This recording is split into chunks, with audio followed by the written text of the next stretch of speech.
The Necessity of Noncompliance, an article written by William H. Douglas of the LatterdayLiberator.com. Quote, "But if anyone slaps you on the right cheek, turn to him the other also." That's a quote from Matthew 5:39.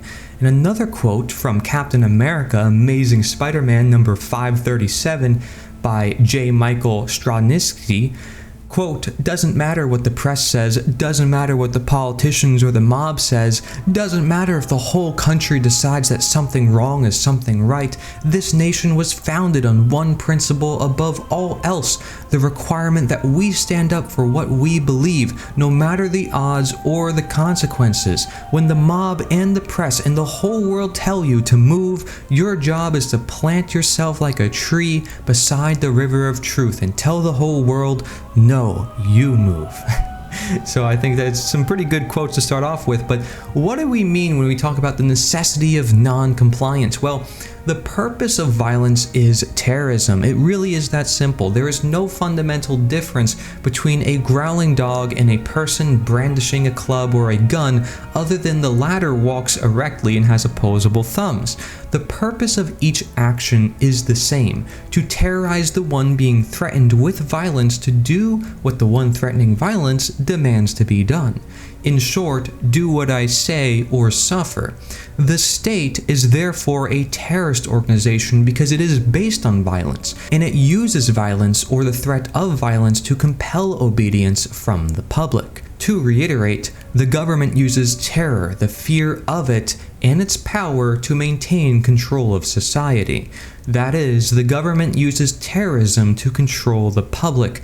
Thus, the state is a terrorist organization. Some will disagree with this, arguing that their goal when using violence is to protect their home, property, or family. Likewise, they argue that the government's goal is to protect the community, whether that be the local community or national one. But to confess this is to concede the point. The government is a terrorist organization that can only solve the problems of society by the use of blunt force, violence, or the fear of it that their power inspires. Is that truly any different than the dog's motivation when it barks and bites? Is it not also protecting its territory and its pups when it snaps and snarls at those it dislikes? Humans are never more animalistic than when using violence to secure their goals. As Gandhi said, quote, "I am not a visionary. I claim to be a practical idealist. The religion of nonviolence is not meant merely for the rishis and saints. It is meant for the common people as well. Nonviolence is the law of our species as violence is the law of the brute. The spirit lies dormant in the brute, and he knows no law but that of physical might.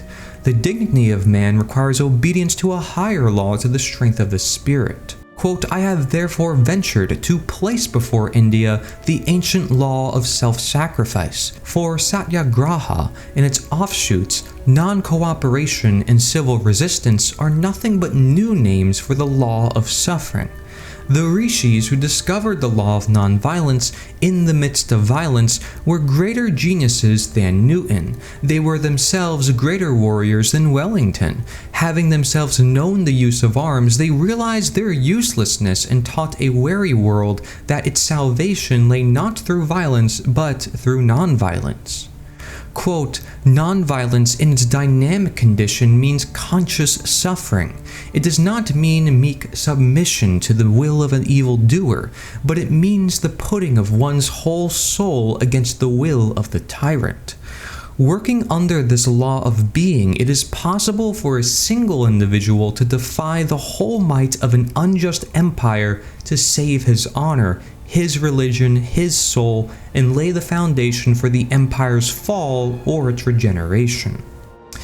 So Gandhi starts off by dispelling the idea that nonviolence is utopian in nature. Of course it isn't.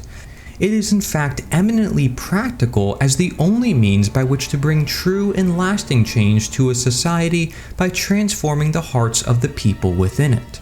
Easy? No. Effective? Absolutely. And of course, compared to violence, far more successful. Then he goes on to make the distinction discussed in the Liberator 2 Edition 4 article last week, the importance of nonviolence. When we engage in animalistic behavior, violence, we degrade our humanity to the level of brute animals. We dehumanize ourselves, but we are not animals. As humans, we are so much more than animals and are therefore capable of so much more than acting as animals in order to solve our problems. We are capable of nonviolence, the only species capable of doing so, in fact. Violence is the opposite of civilization and humanity.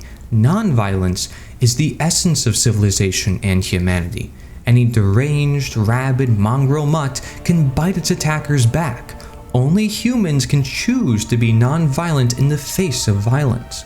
Only humans can reach the hearts and minds of others through suffering and love. Only humans can convert their enemies into their friends. We are fulfilling our possibilities as humans when we embrace and engage in non-violence. And the power of that non-violence to defeat even the greatest of enemies without incurring the terrible mutual slaughter of war ironically makes those dedicated to non-violence greater warriors than any of the greatest generals in history who could only accomplish what they did by incurring immeasurable destruction. Then Gandhi makes a triumphant point about the power of non-violence. Non-violence leads to non-compliance. Violence ultimately is about submission and only ends when either one side submits to the other or both are destroyed. Having submitted to the ways of the world, they go the way of all the world. It is the lifeblood of statism in all government oppression. Using the tools of oppression only makes you another oppressor, not a liberator. But nonviolence empowers its practitioners in a way that makes the state impossible. Because the non-violent resistor cannot be terrorized by violence into engaging in the brutal game that justifies violence. The practitioner of non-violence cannot be controlled by those in power. Instead of submitting either to the will of the oppressor or the terror of the oppressor's violence by refusing to either obey or be terrified into obedience, non-violence empowers the resistor to refuse to obey those in power. This non-compliance delivers the resistor from the system of the state's control and makes him or her more powerful than all the weapons of the state combined. Though they may beat, cage, or kill you, they can never obtain your submission because you will not comply. Therefore, they will have no power over you and you are free. This is the power of turning the other cheek. In suffering, you absorb the violence of the state without submitting to its orders, laws, and/or commands. Instead, you refuse to comply and turn it to your other cheek. It may too be smote, but that is all the state can do. Having been smitten and still not terrified into submission, you are now free. You have defied the state's only tool, terror, and it can no longer control you. All by you simply refusing to comply with its rituals of violence that justify terror and signal submission. You are defiant, you do not back down, nor do you play their game. Your spirit conquers the tyrant's will and in doing so, conquers the tyrant. And the law becomes impossible to enforce because you will not obey. Non-violence and non-compliance by society therefore makes oppressive laws and oppressive government impossible. This is an article written by William H. Douglas. Check out his website, thelatterdayLiberator.com. That's thelatterdayLiberator.com. He's also the co-editor for the Liberator 2 News, where you can send us your article. I'll turn it into a video for you. The whole point of this article that I just read is talking about the idea of nonviolence for non-compliance, and ultimately that's what we have to do if we see we are upholding immoral systems and these systems that are not sustainable for humanity, that are actually destroying our humanity time and time again. We need to figure out what do we have to do to get out of these systems. Perhaps we have to learn from people like Martin Luther King Jr. or Leo Tolstoy or Gandhi when they talk to us about the really powerful resistance of mere nonviolence.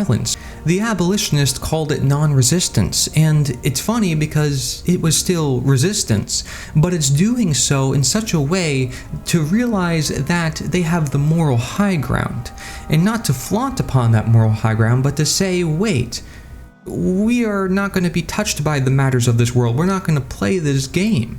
Your game is based on fear and violence. We're not about that. And that's basically what this is all about, is, are you based on love and compassion and showing to example to the world? Are you based on war and violence and trying to seek revenge and trying to get something out of these other human beings who are just as much as at fault as you might have been in your past?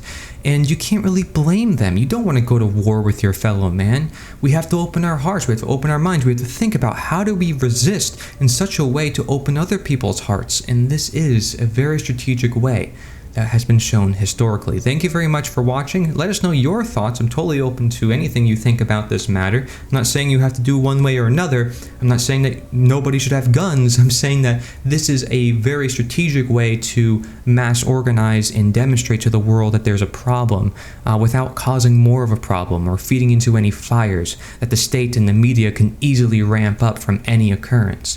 Thank you very much for watching.